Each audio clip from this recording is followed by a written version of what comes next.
जातं असं अत्यंत प्रभावी स्तोत्र. या स्तोत्राबद्दल विवेचन आणि अर्थ त्याचा काय आहे, ते कसं म्हणावं, त्यातल्या शब्दांचा अर्थ काय आहे, हे जाणून घेण्याकरता या ठिकाणी उपस्थित असलेले जे काही श्रोते आहेत त्यांना मनापासून अभिवादन, धन्यवाद. आणि आपण सगळे मिळून प्रभू रामचंद्रांना नमस्कार करूया, त्यांचा आशीर्वाद घेऊया. आणि असं उत्कृष्ट स्तोत्र आपलं अर्थ उलगडून आम्हाला जर का कळालं तर आमच्या जीवनामध्ये याही लोकी आमचं कल्याण आहे आणि रामनामामुळे परलोकीही आमचं कल्याण आहे. असं इह आणि परलोकी कल्याण साधून देणारं अत्यंत पवित्र असं स्तोत्र हे रामरक्षा स्तोत्र. या रामरक्षा स्तोत्राचा अर्थ आज आपण पुढील भाग उलगडून पाहूया. काल आपण एकंदरीत पाहिलं की राम रामे रामे रामेति राम भद्रेति रामचंद्रेति वा स्मरन्न नरो न लिप्यते पापैर भुक्तिं मुक्तिंच विंदती. काल या श्लोकापाशी आपण थांबलो होतो. थोडक्यात काय आहे की रामभद्र रामचंद्र म्हणजे काय तर क्षमाशील, सच्चित आनंद, समाधान, शांती, तुष्टता अशा शुभकारी, कल्याणकारी, आनंददायी, मंगलमय प्रभू श्री रामांच्या नामांचं नित्य स्मरण, त्या रामांचं स्मरण, त्या रामांचं ध्यान आणि त्या रामांच्या स्तोत्रांचा आणि नामाचा जप करणाऱ्या सर्व जीवांना इथे एक अभय बुधकौशिक ऋषींनी या स्तोत्रामध्ये दिलेलं आहे. बुधकौशिक ऋषी असं म्हणतात, नरो न लिप्यते पापैहि भुक्तिं मुक्तिंच विंदती. आता इथे नर असा उच्चार केलेला आहे, शब्द ठेवलेला आहे किंवा नरो असा शब्द येतो, त्यामुळे सर्व मानवांना हे हा शब्द लागू होतो. स्त्रिया असू देत, पुरुष असू देत, कोणीही असू देत, जे जे मानव भक्तीने, श्रद्धेने, विश्वासाने हे स्तोत्र नित्य पठन करतील त्यांना या स्तोत्र पठणाचं फल काय मिळेल या चरणामध्येच आपल्या लक्षात येतं. नरो न लिप्यते पापैहि. त्या जीवांना किंवा त्या मानवांना कोणतंही पाप स्पर्श करू शकणार नाही असं अभिवचन या स्तोत्रामध्ये या बुधकौशिक ऋषींनी दिलेलं आहे. बुधकौशिक ऋषी म्हणतात की अरे तुम्ही का चिंता करताय, कारण का की जर का तुम्ही रामरक्षा म्हणता आहात आणि रामांचं नामस्मरण तुम्ही घेता आहात आणि रामांच्या सान्निध्यात तुम्ही आहात तर एक गोष्ट नक्की आहे की तुम्हाला पाप स्पर्शच करू शकत नाही, तुमच्यापर्यंत पाप येऊच शकत नाही असं ते अभिवचन देत आहेत आपल्याला.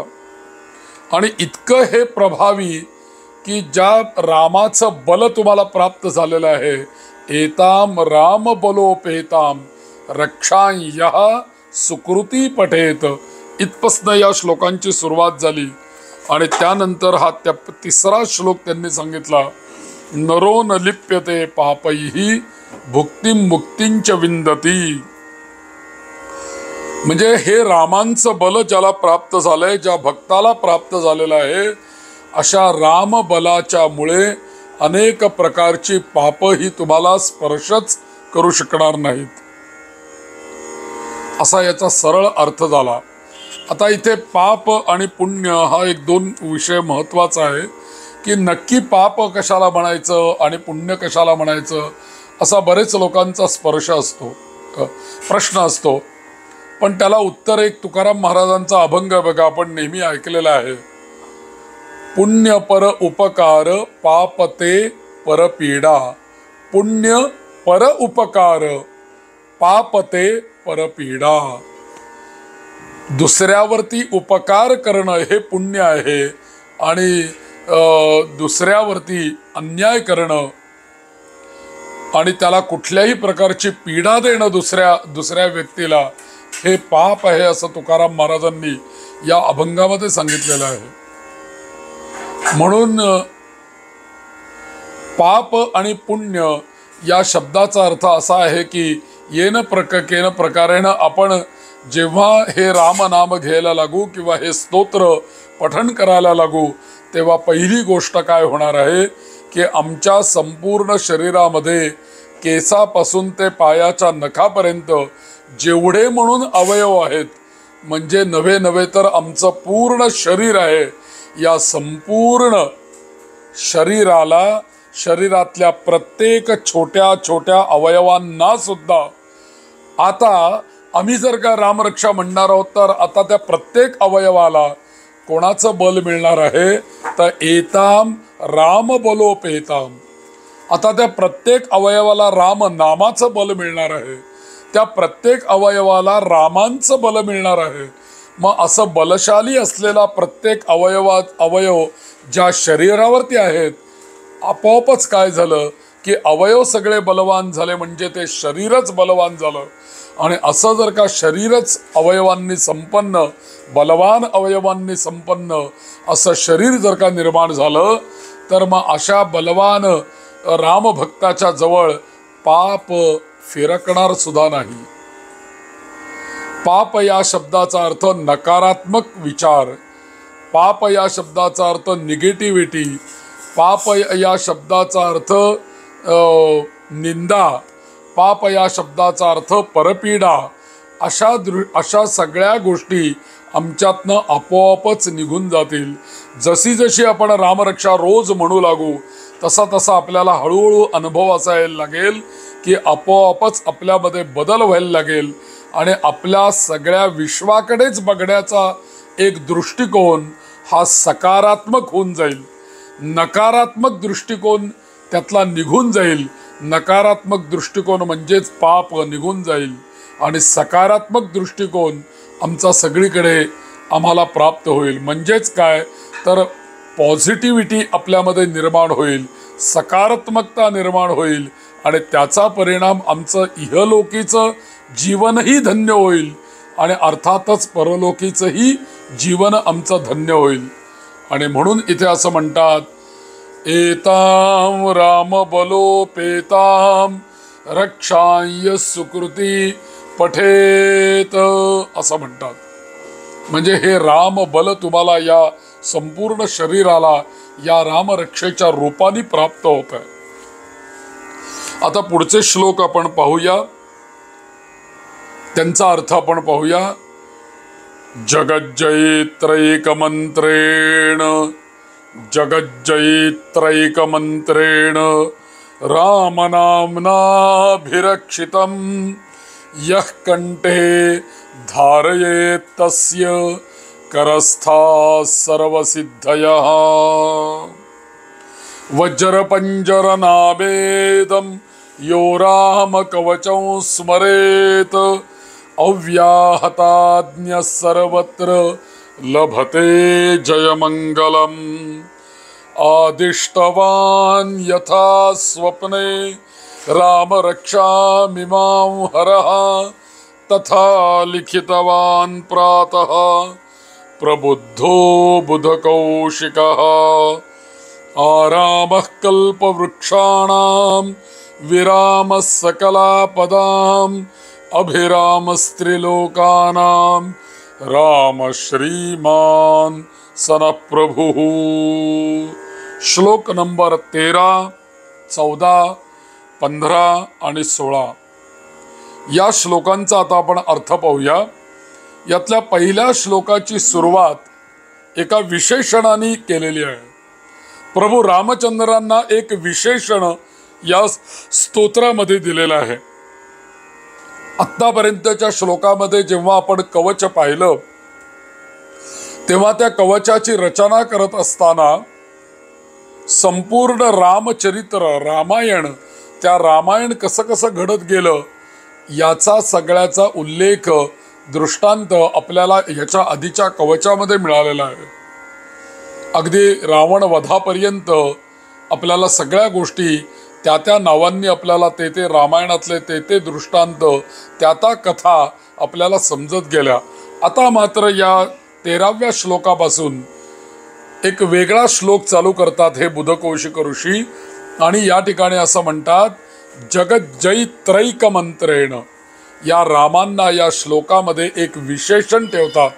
आणि ते विशेषण असं ठेवलेलं आहे, खास विशेषण असं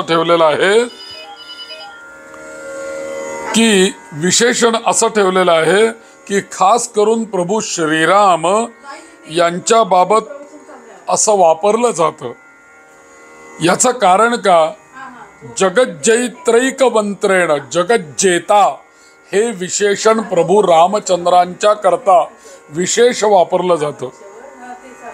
कारण श्रीराम त्यांच्या संपूर्ण आयुष्यामध्ये कोणत्याही असुर किंवा असुर शक्तीकडून कधीही पराभूत झालेले नाहीत.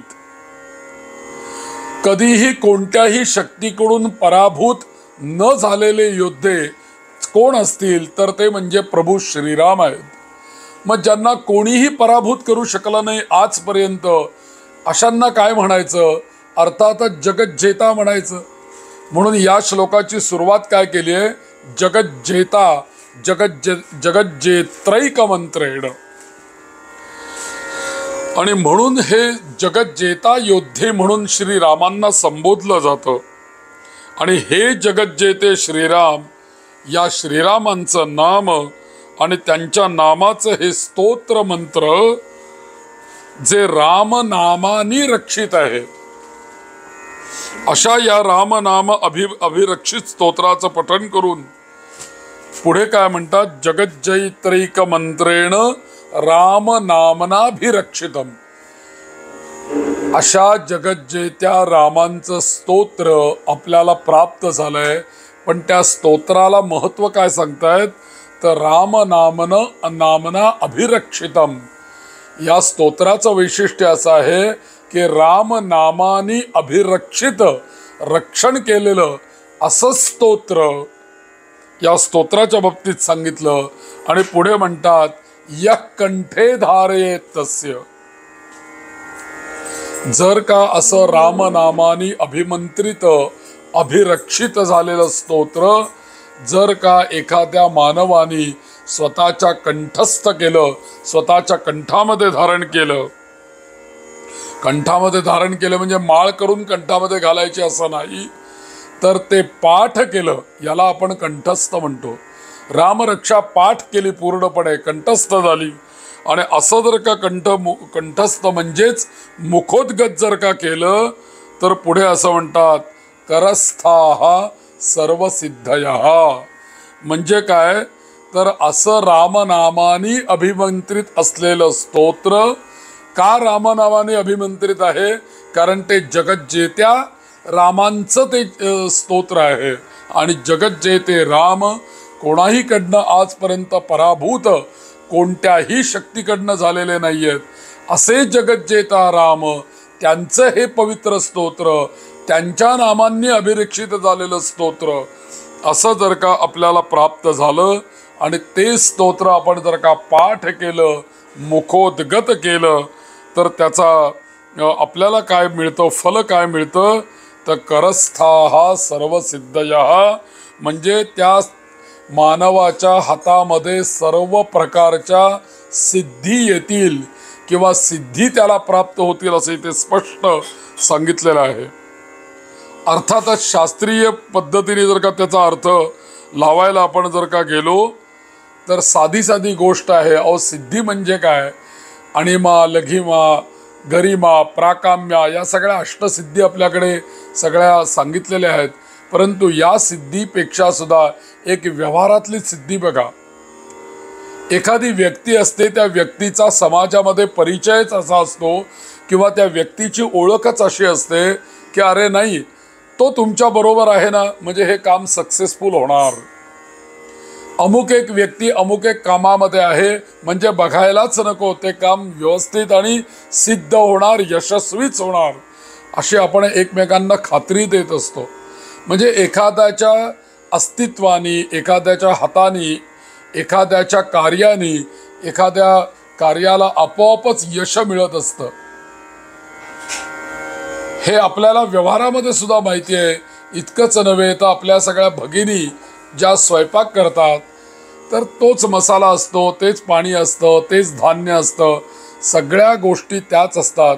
परंतु एखादी महिला जर का ओट्यापाशी स्वयंपाक करायला उभी राहिली तर सर्व पदार्थ सगळेजण सारख्याच वापरतील, परंतु एखादीची आमटी किंवा एखाद्याची भाजी एखादीची इतकी चविष्ट होईल, इतकी चविष्ट होईल की लोक म्हणतात ना की अगदी पातेलं फोडून आज आम्ही भाजी खाल्ली, कढई फोडून आम्ही पिठलं खाल्लं, असं त्याला संज्ञा प्राप्त होईल. म्हणजे काय तर त्या माऊलीच्या हातामध्ये अन्न निर्माण करण्याची, अन्नपूर्णेची सिद्धी आहे, शक्ती आहे.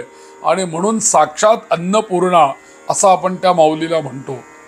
बघा, वेगळ्या सिद्धीपेक्षा आपण जे कार्य करतो त्या कार्यामध्ये आपल्याला यश मिळणं, आपण केलेलं कार्य दुसऱ्याच्या हृदयाला भावणं, हे सगळं केव्हा होतं जेव्हा त्या हाताला सिद्धी मिळते. करस्थः सर्व सिद्धयः. त्याच्या हातामध्ये जादू, त्याच्या हातामध्ये सिद्धी जेव्हा असते तेव्हा कोणतंही काम या हाताने जरी केलं तरी ते सिद्धच होणार, त्या कामाला यशच मिळणार आणि ते काम बरोबर 100% यशस्वी होणार, कारण हातामध्ये सिद्धी प्राप्त झालेली आहे. ही जशी सामान्य गोष्ट मी आपल्याला सांगितली की भगिनी स्वयंपाक करत असताना त्यांना यश कसं मिळू शकतं, या व्यतिरिक्त आपण शेकडो हजारो कार्य आपल्या दोन्ही हातांनी करत असतो. करस्था सर्व सिद्धयः या शब्दाचा अर्थ असा झाला की आपण जर का रामरक्षा मनापासून जर का रोज या रामांची म्हणत असू, या रामरक्षा स्तोत्राचं पठण करत असू आणि या रामांवरती आपला जर का दृढ विश्वास असेल, हे स्तोत्र आपण जर का कंठस्थ केलं असेल तर आपल्या हातून जे जे कार्य होईल त्या प्रत्येक कार्याला रामबल प्राप्त होईल. आणि आपल्याला माहिती आहे, एकदा रामबल जर का प्राप्त झालं तर अपयश कदापि संभवत नाही, आपल्याला अपयश मिळणारच नाही, अशी खात्री या रामबलामध्ये आहे, अशी खात्री या रामनामामध्ये आहे आणि अशी खात्री या रामरक्षेच्या बाबतीत असल्यामुळे इथे बुधकौशिक ऋषी असं म्हणतात, करस्थाः सर्व सिद्धयः. व्यवहारामध्ये सुद्धा केलेली सर्व कार्य आमची सिद्ध होतात, यशस्वी होतात. इतकं महत्त्वाचं हे रामरक्षा स्तोत्र पठणाचं आहे. म्हणून रामरक्षा स्तोत्र हे मनापासून पठण केलं पाहिजे. खरं तर हे सगळं श्रवण करण्याकरता जास्तीत जास्त श्रोत्यांनी, सर्वांनी हे ऐकलं पाहिजे. आज आपण लहानपणापासून रामरक्षा म्हणतो, परंतु एखाद्याला जरी आपण विचारलं की का रे बाबा या रामबलोपेताम रक्षाय सुकृती पठेत, म्हणजे त्याचा अर्थ काय रे बाबा, सांग, तू रोज म्हणतोस रामरक्षा, तर एकालाही त्याचा अर्थ उलगडून सांगता येणार नाही. आपण हा सत्संग घेण्याच्या मागचं हेच कारण आहे की या निमित्ताने जी उपासना आपण रोज करतो, नित्य करतो, त्या उपासनेबद्दल आम्हाला काहीतरी माहिती असलं पाहिजे. आपण कोणाचं नाम घेतो, कोणाचं स्तोत्र म्हणतो, त्याचं उच्चारण कसं असलं पाहिजे, त्याचा अर्थ काय होतो, आपल्याला कोणता भाव समोर ठेवून ते स्तोत्र म्हणायचं आहे, याकरता हा सत्संग खूप आवश्यक आहे. आपल्याला पटेल सगळी रामरक्षा श्रवण केल्यानंतर मी काय म्हणतोय ते खूप आवश्यक असतात गोष्टी. बऱ्याच गोष्टी आपण जीवनामध्ये करत असतो, परंतु आपल्याला त्याच्याबद्दल काही माहीत नसतं आणि मात्र आपण माहिती असल्याचा आव मात्र खूप आणतो. पण कुठेतरी आपण शांतपणे बसलं पाहिजे, कारण श्रवण भक्ती ही पहिली भक्ती आहे. आपण त्याचा काही अर्थ ऐकला पाहिजे, तर आम्हाला त्याचं महत्त्व कळेल. तर इथे एक सुंदर शब्द असा रामनामासाठी बुधकौशिक ऋषींनी योजलेला आहे. पुढे असं म्हणतात, पुढच्या श्लोकामध्ये बुधकौशिक ऋषी वज्र पंजर नामेदम. रामनाम कसं आहे त्या रामनामाकरता हे ऋषी शब्द इथे योजना करतात, वज्र पंजर नामेदम. तुम्हाला माहिती आहे, एक शनीची 7.5 आल्यानंतर शनीची स्तोत्र लोक म्हणतात, मारुतीची स्तोत्र म्हणतात, या शनी स्तोत्रांमध्ये एक स्तोत्र आहे, त्या स्तोत्राचं नावच आहे शनी वज्र पंजर कवच किंवा शनी वज्र पंजर स्तोत्र असं त्याला म्हटलेलं आहे. माझ्या या यूट्यूब चॅनलवरती ते स्तोत्र आहे बरं, मी म्हणून ठेवलेलं आहे. मला वाटतं मागच्या वर्षीच मी ते अपलोड केलेलं आहे. शनी वज्र पंजर स्तोत्र म्हणून आहे. वज्र पंजर या शब्दाचा अर्थ काय आता आपण पाहूया. ऋषींनी ही योजना केली की राम नाम कसं आहे तर ते वज्रपंजरासारखं आहे. याचा अर्थ असा आहे की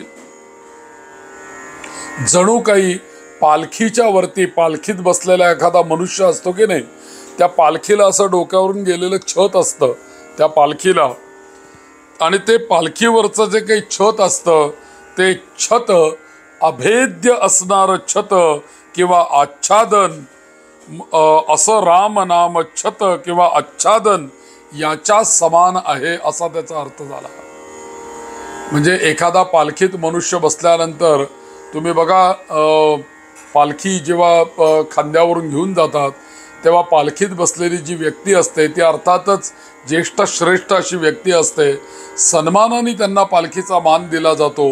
आणि जेव्हा ती व्यक्ती पालखीमध्ये बसते तेव्हा ऊन, वारा आणि पाऊस याच्यापासून रक्षण करण्याकरता त्या पालखीवरती असं छत असतं. आणि ते छत काय करतं तर उन्हापासून, पावसापासून, वाऱ्यापासून आतमध्ये त्या पालखीत बसलेल्या व्यक्तीचं रक्षण करत असतं. म्हणजे ते ऊन किंवा पाऊस किंवा वारा ते छत जे काही आहे पालखीचं ते भेद करू शकत नाही. ते अभेद्य ते छत असतं. तसं हे रामनाम असं आहे की जो ही रामरक्षा म्हणेल, जो रामनाम घेईल त्याच्या भोवती अशा श्री रामरक्षेच्या स्तोत्राचं नित्य पठण करणाऱ्या रामनाम रूपी कवचाचा त्या भक्ताला लाभ होईल म्हणून सांगितलंय.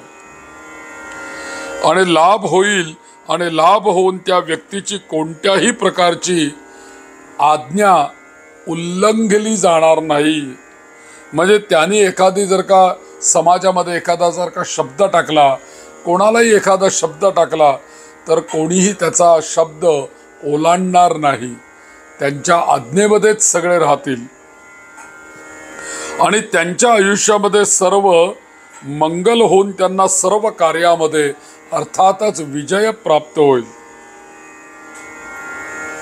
म्हणून इथे म्हणतात वज्र पंजर नामेदम यो राम कवचं स्मरेत अव्याहताज्ञ सर्वत्र लभते जय मंगलम.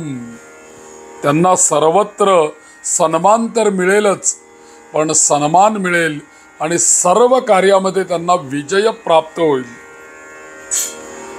आणि या रामरक्षेचा उगमाचा पुढे उल्लेख पुढच्या श्लोकामध्ये महत्त्वाचा हे ऋषीवर करतात आणि म्हणतात की आदिष्टवान यथा स्वप्ने रामरक्षामिमां हरः तथा लिखितवान प्रातः प्रबुद्धो बुधकौशिकः.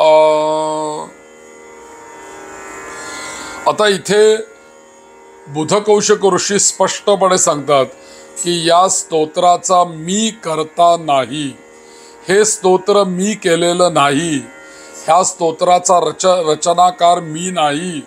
तर मला हे स्तोत्र कुठून मिळालं तर मला स्वप्नामध्ये हे स्तोत्र मिळालं. आणि स्वप्नामध्ये हे स्तोत्र मिळालं ते कसं मिळालं.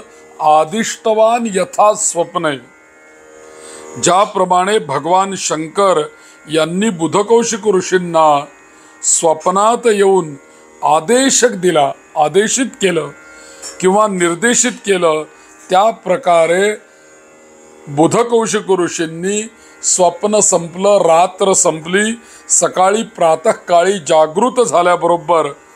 जागे झाल्याबरोबर हे रामरक्षा स्तोत्र जे स्वप्नामध्ये भगवान शिवशंकर महादेव यांच्याकडनं जे श्रवण केलेलं होतं, ऐकलेलं होतं, तसंच्या तसं हे स्तोत्र या बुधकौशिक ऋषींनी लिहून काढलं. आणि म्हणून ते लिहून काढलं, लेखन करून या जगाच्या कल्याणाकरता ते उपलब्ध करून दिलं. आणि म्हणून ते स्पष्टपणे इथं म्हणतात, आदिष्टवान यथा स्वप्ने राम रक्षा मिमां हरः तथा लिखितवान प्रातः प्रबुद्धो बुधकौशिकः.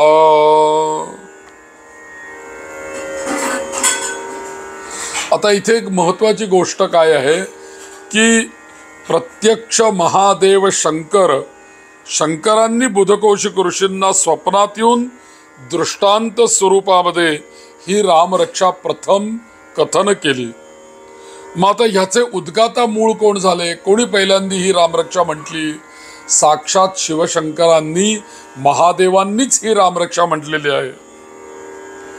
आणि बुधकौशिक ऋषींनी तो स्वप्न दृष्टांत साक्ष मानून श्री सदाशिवांच्या आज्ञेचे पालन करत ती लिखित स्वरूपात त्वरित उतरवून आपल्या सर्वांकरता देऊन टाकली. याप्रमाणे या गोष्टीचा उल्लेख या स्तोत्रामध्ये करून आपल्या निरपेक्ष कार्याची जणू काही नोंद हे बुधकौशिक ऋषी या श्लोकामध्ये करतायत. आणि म्हणून ते मी पण किंवा आपल्याला एखादी साधी गोष्ट जर का आपल्या हातनं घडली तर किती डांगोरा पिटला असता आपण सगळीकडे की मला स्वप्नामध्ये शंकर आले होते, मग त्या शंकरांनी मला असं सांगितलं, मग मी हे स्तोत्र लिहिलं, मग त्यांच्या आज्ञेप्रमाणे मी देतोय. कितीतरी आपण त्याचा डांगोरा पिटला असता, त्याचा अहंकार आपल्याला झाला असता, कदाचित गर्व झाला असता. पण इथे मीपणा संपलेले ऋषीवर आदिष्टवान यथा स्वप्ने शंकरांनी ही रामरक्षा सांगितली पण, आणि सांगितल्यानंतर स्वतः भगवान महादेव असं म्हणतात की अरे बाबा ही रामरक्षा आता तू लिही आणि या लिहिल्याप्रमाणे सर्व जगाच्या मानवांच्या कल्याणाकरता ही त्यांना देऊन टाक. ह्या शंकरांनी आज्ञा केली त्याप्रमाणे या बुधकौशिक ऋषींनी पुढचं कार्य पूर्ण केलेलं आहे. म्हणून आदिष्टवान इथे या ऋषींची नम्रता दिसते आणि इथे या ऋषींचा निरपेक्ष भाव दिसतो. कोणती अपेक्षा होती हो या बुधकौशिक ऋषींना? काय अपेक्षा होती या मानवांकडनं की मी तुम्हाला एवढं प्रभावी स्तोत्र देतोय, या बदल्यात तुम्ही मला काय दिलं पाहिजे, अशी काही अपेक्षा यांनी ठेवली होती का? किंवा शंकरांनी तरी काही अपेक्षा ठेवली आहे का ऋषींकडनं? किंवा मी हे तुला स्वप्नात येऊन एवढं स्तोत्र तुला सांगतोय तर तू हे माझ्याकरता केलं पाहिजे, असं काही त्यांनी ठेवलं आहे का? तर असं अजिबात निरपेक्ष बुद्धीने देवानी पण हे केलं, महादेवांनी हे केलं, त्याच निरपेक्ष बुद्धीने त्यांच्याच आज्ञेने बुधकौशिक ऋषींनी पण हे कार्य केलं. म्हणून आदिष्टवान हा शब्द अत्यंत महत्वाचा आहे.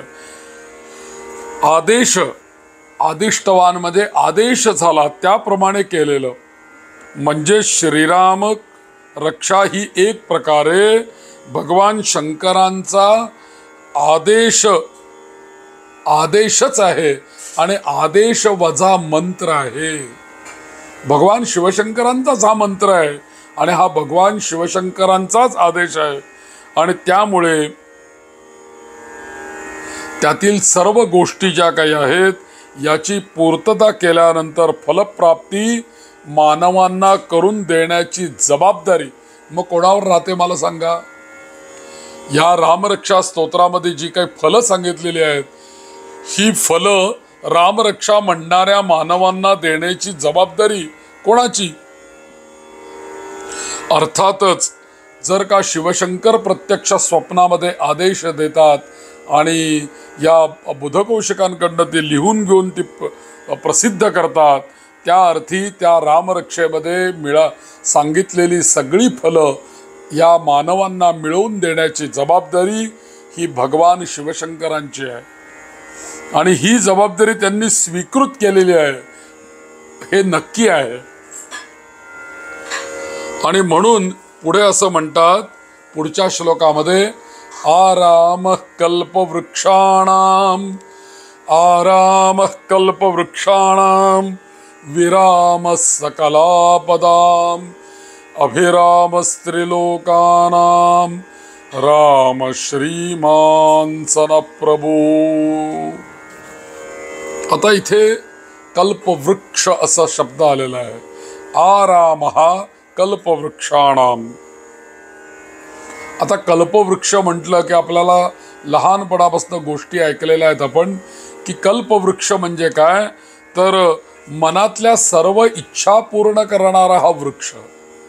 अशा कल्पवृक्षाच्या खाली जाऊन जर का मनात एखादी इच्छा आली तर ती त्या कल्पवृक्षाच्या द्वारा पूर्ण केली जाते. अर्थातच त्या कल्पवृक्षाने इच्छा एखादी जर का मानवाची पूर्ण केली तर त्या मानवाला काहीही प्राप्त करायचं शिल्लकच राहत नाही, इतकी इच्छा त्याची पूर्ण होते. मग खरा कल्पवृक्ष जो काही आहे, खरा कल्पवृक्ष सर्व इच्छा, आकांक्षा, कामना या तो पूर्ण करतो, असं आपण लहानपणापासून गोष्टींमधनं ऐकत आलेलो आहे. पण एका अर्थाने जर का आपण विचार केला तर कल्पवृक्ष इच्छा पूर्ण करतो, कामना पूर्ण करतो. म्हणजे काय करतो, तर या मानवी मनामध्ये, मानवी विचारांमध्ये, मानवांच्या ठिकाणी ज्या इच्छा, आकांक्षा, जे काही प्राप्त करायचंय त्या प्राप्त करण्याविषयी आशा, तृष्णा, या सगळ्या गोष्टींना पूर्णता देतो. म्हणजे थोडक्यात म्हणजे पूर्ण विराम देतो. पूर्ण विराम देतो कल्पवृक्ष. म्हणजे काय, पूर्ण विराम देतो म्हणजे काय, तो कारण पूर्ण विराम देत असला पाहिजे. कारण तो कल्पनेतला जो कल्पवृक्ष आहे, तो कल्पवृक्ष त्यांनी जर का एखादी इच्छा पूर्ण केली तर दुसऱ्या परत ती इच्छा शिल्लकच राहत नाही. हे त्याचं जर का फल असेल तर तो एका अर्थाने तुमच्या इच्छांना पूर्ण विराम देऊन टाकतो. ज्याच्या सर्व इच्छा फलद्रूप झाल्या, काहीही करण्याची तो आपल्या स्वतःच्या मनामध्ये इच्छाच बाळगणार नाही. ज्याच्या इच्छा पूर्ण झाला तो कशाला म्हणेल मला हे पाहिजे ते पाहिजे. त्याच्या सगळ्या इच्छा पूर्ण झाल्या, तो काही इच्छाच ठेवणार नाही. म्हणजेच त्याच्या चित्तवृत्तींना एका अर्थाने आराम मिळेल. आता चित्तवृत्ती उगाच इकडे मन धावतंय तिकडे मन धावतंय. मला सांगा, तुम्ही शरीराला एक वेळ झोपल्यामुळे विश्रांती मिळेल, एका ठिकाणी बसल्यामुळे विश्रांती मिळेल, पण हे जे मन आहे ना, हे मन सारखं इकडनं तिकडे, कधी अमेरिकेत जाते, कधी इकडे जाते, कधी तिकडे जाते. मनाला कुठे विश्रांती मिळते आहे? मनाला विश्रांती देणारी फक्त एक आणि एकमेव गोष्ट जर का कोणती असेल तर त्याची व्याख्याच आपल्याकडे दिलेली आहे. मननात त्रायतेति मंत्रः. मनाचं रक्षण करणारे जर का कोणी या जगामध्ये असतील तर ते फक्त आणि फक्त मंत्रच आहेत. आणि मंत्रच फक्त या मनाला आराम देऊ शकतात. मग ते नाममंत्र असतील, बीजमंत्र असतील, स्तोत्र मंत्र असतील, वैदिक मंत्र असतील, कोणताही मंत्र हा तुमच्या मनाला शक्ती देतो, मनाला विश्रांती देतो, मनाला आराम देतो. म्हणजेच प्रत्येक मंत्र, प्रत्येक भगवंताचं नाव हे कल्पवृक्ष आहे. आणि म्हणून आराम कल्पवृक्षाणाम. आता हे जे मन इकडे तिकडे सैरा वैरा जे भटकतंय, त्या भटकण्यामुळे होतंय काय की त्या मनाला विश्रांतीच मिळत नाहीये. मग अशी विश्रांती जर का त्याच्या चित्तवृत्तींना निरोध झाला, त्याच्या चित्तवृत्ती शांत झाल्या रामनामामुळे, तर आपोआप काय होईल, तर त्याला आराम मिळेल. राम जीवनामध्ये आला की आराम मिळायला सुरुवात होते. म्हणून राम जीवनामध्ये आणणं, राम नाम आणणं की आपल्याला आपोआप आराम मिळतो. म्हणून असं मन, असं चित्त जे सैरा वैरा इकडे तिकडे धावतंय इच्छा आकांक्षांच्या मागे, ते आता शांत होईल, त्याला आराम मिळेल. आणि अशा म्हणून इथे या श्लोकाची सुरुवात करताना म्हणतात, आराम कल्पवृक्षाणाम विराम सकला पदाम अभिराम स्त्रिलोकानाम राम श्रीमान सन प्रभू. आराम केव्हा मिळेल या मनाला, या चित्तवृत्तीला आराम केव्हा मिळेल की जेव्हा आपल्या चित्तवृत्ती आणि आपलं मन हे फक्त ईश्वराकडे आकृष्ट होतील. ईश्वराचं स्मरण मन करायला लागेल, ईश्वराशी तादात्म्य आपलं चित्त पावेल, त्यावेळेला खऱ्या अर्थाने त्या साधकाच्या चित्ताला, त्या साधकाच्या मनाला खऱ्या अर्थाने आराम प्राप्त होईल. एका अर्थाने ते चित्त स्थिर होईल. या चित्ताच्या बाबतीत, आणि चित्त हे माणसाचं स्थिर होत नाही, म्हणून या वासुदेवानंद सरस्वतींनी एक दत्तात्रेयांचं फार सुंदर स्तोत्र केलेलं आहे. हेही स्तोत्र माझ्या यूट्यूब चॅनलला आहे. माझा यूट्यूब चॅनल आहे मंदार सुमंगल. या चॅनलवर तुम्ही दत्तात्रेय स्तोत्र कलेक्शन म्हणून एक प्लेलिस्ट आहे, त्याच्यामध्ये दत्तात्रेयांची अनेक स्तोत्र आहेत, आणि त्या स्तोत्रामध्ये एक चित्त स्थिरी करणारं असं एक वासुदेवानंद सरस्वतींनी दत्तात्रेयांचं स्तोत्र केलेलं आहे. आणि त्या प्रत्येक श्लोकांमध्ये वासुदेवानंद सरस्वती स्वामी दत्तात्रेयांना प्रार्थना करतात की गुरु दत्तात्रेय महाराज, एक काम करा, मम चित्तं स्थिरीकुरु, मम चित्तं स्थिरीकुरु. कुठेतरी माझं चित्त हे स्थिर कर, माझं मन कुठेतरी स्थिर कर. माझं मन आणि चित्त हे भटकतंय, त्याला विश्रांती नाही. पण तुझं दर्शन, तुझं नाम, तुझं स्तोत्र जर का माझ्या मुखामध्ये आलं तर माझं हे चित्त आपोआपच स्थिर होईल. आपोआप माझं मन इकडे तिकडे भटकणार नाही, ते स्थिर होईल. आणि हे स्थिरता चित्ताला माझ्या दत्तात्रेय आपण देऊ शकता. म्हणून मम चित्तं स्थिरीकुरु. अतिशय 5-6 श्लोकांचं स्तोत्र आहे, अतिशय सुंदर आहे. त्याला चालही मला चांगली सुचलेली आहे, आणि ते स्तोत्र आपण जरूर श्रवण करा. मी आत्ता 2 स्तोत्र तुम्हाला सांगितली. शनी वज्र पंजर स्तोत्र म्हणून सांगितलं, तेही माझ्या यूट्यूब चॅनलला आहे. आणि आता हे दुसरं स्तोत्र सांगतो की मम चित्तं स्थिरीकुरु म्हणून चित्त स्थिरीकरण स्तोत्र दत्तात्रेयांचं माझ्या यूट्यूब चॅनलला आहे. जरूर ते ऐका आणि रोज म्हणत चला, रोज ऐकत चला. कधीतरी आपलं चित्त तिथे स्थिर होईल, कधीतरी आपलं मन कुठेतरी स्थिर होईल. मग अशा अर्थाने जर का आपण बघितलं तर चित्त स्थिर होणं हाच खऱ्या अर्थाने जीवाला आराम आहे. आशा आणि निराशा या दोन्ही समाप्त ज्या साधकाच्या झाल्या, आशा पण संपली, निराशा पण संपली, आणि लक्ष फक्त एकच, त्या ईश्वराची प्राप्ती. असं जर का लक्ष लागलं तरच ईश्वराकडे मार्ग सुरू होतो, आणि त्यावेळेला चित्त आपोआप त्या ईश्वराच्या ओढीने स्थिर होतं. हीच तर भक्ती आहे, आणि हीच भक्ती आपल्याला या राम रक्षा स्तोत्रामधनं आपल्याला प्राप्त करायची आहे. प्रभू रामांच्या नामातून ही भक्ती आपल्याला प्राप्त करायची आहे. आणि म्हणून रामनामानी अभिरक्षित असं स्तोत्र आज बुधकौशिक ऋषींनी शंकरांच्या आदेशावरून आपल्याला दिलेलं आहे. आणि म्हणून इथे आराम कल्पवृक्षाणाम विराम सकलापदाम. मग कल्पवृक्षाची इथे उदाहरण दिलं म्हणजे काय, कल्पवृक्षासम या कल्पवृक्षाच्या ठिकाणी आराम देणारा ईश्वर जर का कोण असेल तर ते म्हणजे श्रीराम आहेत. कल्पवृक्षाने सर्व आशा आकांक्षा यांना आराम देणारे राम नाम सकल आपदांना पूर्ण विराम देतं. म्हणजेच या पवित्र नामाच्या सान्निध्यात सकल आपदा आपल्या निवारण होतात. पण मुळामध्येच इच्छा तृप्ती झाल्यावर, इच्छा शिल्लक न राहिल्यानंतर असा हा कल्पवृक्ष आहे. इच्छाच नाहीत तर काही मानसिक तणाव नाहीत, ताण नाहीत, आणि म्हणजे चित्तवृत्तींना आराम, आणि तीच ही सगळी आपदांची गत आहे. आणि म्हणूनच आपल्या चित्तवृत्तींना आराम कल्पवृक्षासम असलेल्या प्रभू रामचंद्रांकडनं मिळवण्याकरता या श्लोकामध्ये असं म्हणतात, आराम कल्पवृक्षाणाम विराम सकलापदाम. आता आपदा म्हणजे काय, संकट.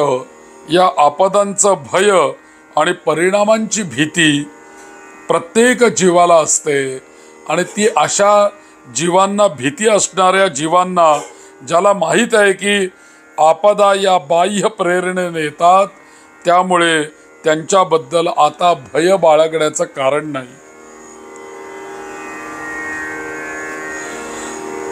जीवाच्या बाबत आपदांना विराम आहे, कारण आता रामरक्षा स्तोत्र जर का जीवनामध्ये आलेलं आहे तर या सगळ्या आपदांना आपोआप विराम मिळाला. विराम सकलापदाम, सकल आपदाम, हा आपदा शब्द पुढे पण येणार आहे. पुढच्या एका श्लोकाची सुरुवातच अशी केलेली आहे, आपदामपहरतारम. आपदा हा शब्द तिथे आलेला आहे.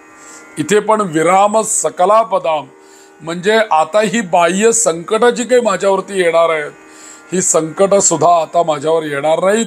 आणि जरी संकट माझ्यावरती आली, आपदा आल्या, तरी त्याच्यापासून रक्षण हे प्रभू रामचंद्र माझं करणार आहेत. कशाला मला मग कशाची भीती बाळगायची आहे? आता मला कशाचीही भीती नाही. मी आता कोणालाही घाबरत नाही. तर माझा विश्वास आणि दृढ विश्वास आता प्रभू रामचंद्रांवरती आहे. प्रभू रामांच्या नावावरती माझा विश्वास आहे. आणि म्हणून माझ्या सगळ्या आपदांना आता विराम. विराम सकल आपदाम. म्हणून सर्वसामान्य जीवाला संकटातून बाहेर काढण्यासाठी, म्हणजे इच्छा तृप्ती आणि आपदा निवारण करण्यासाठी, इच्छा तृप्ती आणि आपदा या निवारण करण्यासाठी सगळ्यात मोठी औषधी जर का या संसारामध्ये कुठली असेल तर ती औषधी म्हणजे दुसरी तिसरी कोणतीही नसून श्री प्रभू रामचंद्रांचं नाम ही महाऔषधी आहे. हे अद्भुत औषध आहे की या सगळ्या इच्छा, आकांक्षा, आपदा या सगळ्यातनं जीवाला त्या निवृत्त करणारं हे नाम आहे. म्हणून श्रीराम जय राम जय जय राम अशा सर्व जडजीवांसाठी त्रैलोक्याला आपल्या मोहकपणाने, प्रसन्न मुद्रेने संतुष्ट करण्याचं श्रीराम यांचे नाम केवळ पुरेसं आहे. आणि त्यासाठी हे रामांचं नाव कसं आहे तर आपदा निवारण करणारं आहे. आणि ते या जीवांना अत्यंत आरामदायी आहे आणि आपदा निवारक असं नाव आहे. हेच या श्लोकांमधनं आपल्याला समजून येतं.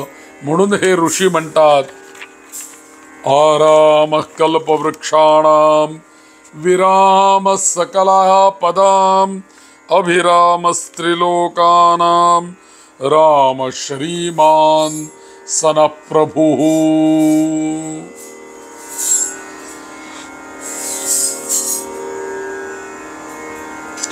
थोडं नामस्मरण करूया आणि पुढच्या श्लोकांकडे जाऊया. श्रीराम जय राम जय जय राम, श्रीराम जय राम जय जय राम, श्रीराम जय राम जय जय राम, श्रीराम जय राम जय जय राम, श्रीराम जय राम जय जय राम, श्रीराम जय राम जय जय राम, श्रीराम जय राम जय जय राम, श्रीराम जय राम जय जय राम.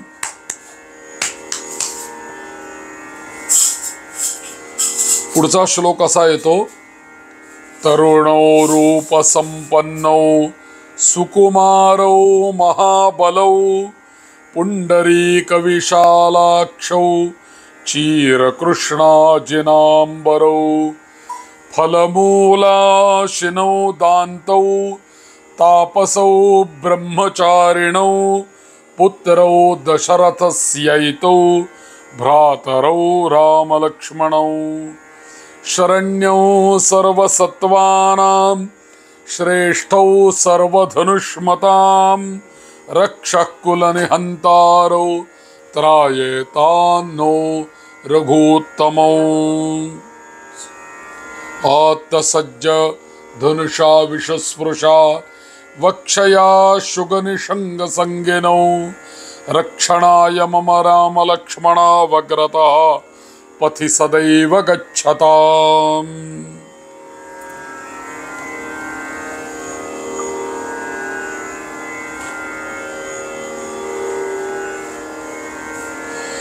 आता इथे या श्लोकाची सुरुवात तरुणौ रूप संपन्नौ सुकुमारौ महाबलो अशी केलेली आहे.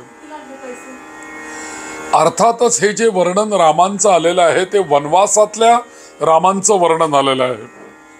आणि या वनवासातल्या रामांचं वर्णन करताना ऋषीवर असं सांगतात, बुधकौशिक ऋषी म्हणतात की जे तरुण आहेत, जे रूप संपन्न आहेत आणि जे सुकुमार असून सुद्धा अत्यंत महाबली आहेत, अर्थात महाशक्तिशाली आहेत, महापराक्रमी आहेत, पूर्ण उगवलेल्या कमलासम पुंडरीक म्हणजे तेजस्वी कमल पुष्प विशाल नयन त्यांचे आहेत, त्याप्रमाणे विशाल नयन आहेत. आणि ज्यांनी कृष्ण अर्थात काळ्या हरणाचं कातड वस्त्र म्हणून परिधान केलेलं आहे. पुंडरीक विशालाक्षौ, एखाद्या उमललेल्या कमळाप्रमाणे ज्यांचे नेत्र आहेत आणि ज्यांनी चीर कृष्णाजिनांबरो, कृष्णाजिन म्हणजे काळ्या हरणाचं कातड, अजिन म्हणजे कातड, कृष्ण म्हणजे काळं, काळ्या हरणाचं अंबर म्हणजे वस्त्र, काळ्या हरणाच्या कातड्याचं वस्त्र ज्यांनी गुंडाळलेलं आहे असे श्रीराम. आता इथे दोन विशेषणं पुन्हा दिसतात आपल्याला, तरुण आणि रूप संपन्न, हे दोन्ही गोष्टी आहेत रामांकडे. ही दोन्ही विशेषणं ऋषींनी वापरलेली आहेत. अर्थातच रामायण जर का आपण विचार केला त्याचा, तर मिथिला नगरीवरून जानकीशी विवाह झाल्यानंतर काही काळातच रामांच्या नशिबी वनवास आला. आणि तो वनवास आलेला आणि त्यामुळे दोघंही तरुणपणीच राज्य वैभव सोडून आलेले आणि सोबत माता जानकी आणि अत्यंत रूपवान असे हे श्रीराम आणि लक्ष्मण वनामध्ये राहत असल्यामुळे आता पुढे काय म्हणतायत, फलमूला शिनौ दांतो, अशन म्हणजे भोजन. मग काय करत होते हे वनामध्ये, भोजन काय करत होते, फलमूला शिनौ दांतो म्हणजे फळं किंवा कंदमुळं असे भक्षण करणारे, खाणारे. आणि दांतौ म्हणजे फळं, मुळं, कंदमुळं. आता बघा तुम्ही जे ऊस वगैरे खातात बघा, त्यांचे दात किती कठीण असतात ना. सगळ्यांनाच काही सोलून ऊस खाता येत नाही, किंवा एखादं काही काकडी, बीट, गाजर असं सगळ्यांनाच खाता येईल असं नाही. ज्यांचे दात पक्के असतात त्यांनाच असं खाता येऊ शकतं ना. म्हणून इथे ते शब्द वापरतात, फलमूला शिनौ दांतौ, ज्यांचे हे सगळं खाण्याकरता दात सुद्धा चांगले ताकदवान आहेत, तीक्ष्ण आहेत असे. पण इथे त्याचा अर्थ असा आहे की दातानी आपण काय खातो, तर दातानी चावून चावून कच्चं अन्न खाणारे, म्हणजे शिजवलेलं अन्न ग्रहण न करता केवळ आणि केवळ फळं आणि मुळं इतकंच भक्षण करणारे जे आहेत ते कोण आहेत, तर तरुणौ रूप संपन्नौ सुकुमारौ महाबलौ. आणि पुढच्या श्लोका ह्याच्यामध्ये म्हणतात, थोडक्यात काय तर तापसी वेश धारण केलेले, परिधान केलेले, अर्थात फक्त तापसी वेश परिधान केलेले नाही, तर वृत्तीने काया वाचा बुद्धी आणि मनाने तपस्वी आयुष्य जगणारे श्रीराम आणि सीता दोघे एकत्र वनवासात असूनही 14 वर्ष तपस्वी म्हणून आयुष्य जगलेले आहेत. आणि हे विशेष आहे. आणि म्हणूनच श्रीरामांना मर्यादा पुरुषोत्तम राम असं म्हटलं जातं. अनेक अर्थापैकी या अर्थाने सुद्धा तरुणो रूप संपन्नौ सुकुमार महाबलौ, फळं, मुळं आणि कंदमुळं खाऊन तपस्वी आयुष्य जगणारे राजा दशरथ यांचे हे पुत्र श्रीराम आणि लक्ष्मण हे काय करोत, फलमूला शिनौ दांतो तापसो ब्रह्मचारिणो पुत्रो दशरथस्यैतौ भ्रातरो राम लक्ष्मणौ. असे हे राम आणि लक्ष्मण माझं रक्षण करोत, अशी इथे प्रार्थना केलेली आहे.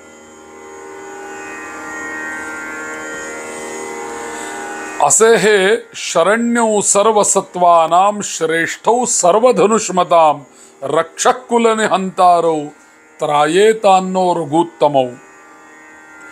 म्हणजे काय की हे वीरश्रेष्ठ आहेत, सर्व सत्वानाम आहेत. सत्व म्हणजे काय तर सत्व हा सत्व, रज आणि तम असे आपल्याकडे 3 गुण आहेत. त्यापैकी सत्व गुण हा सर्वात श्रेष्ठ आहे आणि रजोगुण आणि तमोगुण असे 3 गुण आहेत. आपण त्या अथर्व शीर्षामध्ये गणपतीच्या बाबतीत म्हणतो त्वम गुणत्रयातीतः. गणपती या 3ही गुणांच्या पलीकडे आहे. आपल्याकडे या 3 गुणांचे 3 देव पण आहेत. त्यातले रजोगुणी जे आहेत ते ब्रह्मा आहेत, तमोगुणी जे आहेत ते शंकर आहेत आणि सत्वगुणी जे आहेत ते विष्णू आहेत. आणि या सत्वगुणी असलेल्या विष्णूंचेच अवतार प्रभू रामचंद्र आहे, प्रभू रामचंद्र आहेत. आणि म्हणूनच इथे काय म्हणतात, शरण्यौ सर्व सत्वानाम. सत्वानाम आहेत, सत्व म्हणून हा सत्वगुण सर्वात श्रेष्ठ आहे. आणि हा सत्वगुण या मानवांना इहलोकी कीर्ती आणि परलोकी मोक्ष प्राप्त करून देऊ शकतो. म्हणून सत्वगुणी मनुष्य सात्विक तेज वृत्ती धारण केलेला शांत चित्त असतो आणि प्रत्येक प्रसंगाला सत्वगुणी मनुष्य शांतपणे तोंड देत असतो. गंभीरपणे त्या संकटांना तो सामोरा जातो. अशा जगातील सर्व सत्वांना, असे जे सत्वशील जे काही लोक आहेत या जगामध्ये की जे गंभीरतेने आपल्या कोणत्याही प्रसंगाला सामोरे जातात, असे सत्व जे काही आहेत, अशा सत्वांना जे शरण देतात. इथे सत्वानाम अजून एक अर्थ म्हणजे सत्वयुक्त, अर्थात ज्या गोष्टी जगात सत्ययुक्त म्हणजे श्रेष्ठ आहेत, सत्वयुक्त आहेत, की मनुष्याचे गुणधर्म, वस्तूंचे गुणधर्म असा जर का आपण अर्थ पाहिला तर जगात जे जे सत्वयुक्त, जे जे श्रेष्ठ आहे, टिकणं गरजेचं आहे, त्या सर्वांना शरण देणारे जर का कोण असतील तर ते प्रभू रामचंद्र आहेत. म्हणून इथे शब्द वापरला शरण्यौ सर्व सत्वानाम. श्रेष्ठौ सर्व धनुष्मताम. सर्व धनुर्धाऱ्यांमध्ये श्रेष्ठ आहेत. श्रीराम यांच्या नंतरचा सर्वश्रेष्ठ धनुर्धर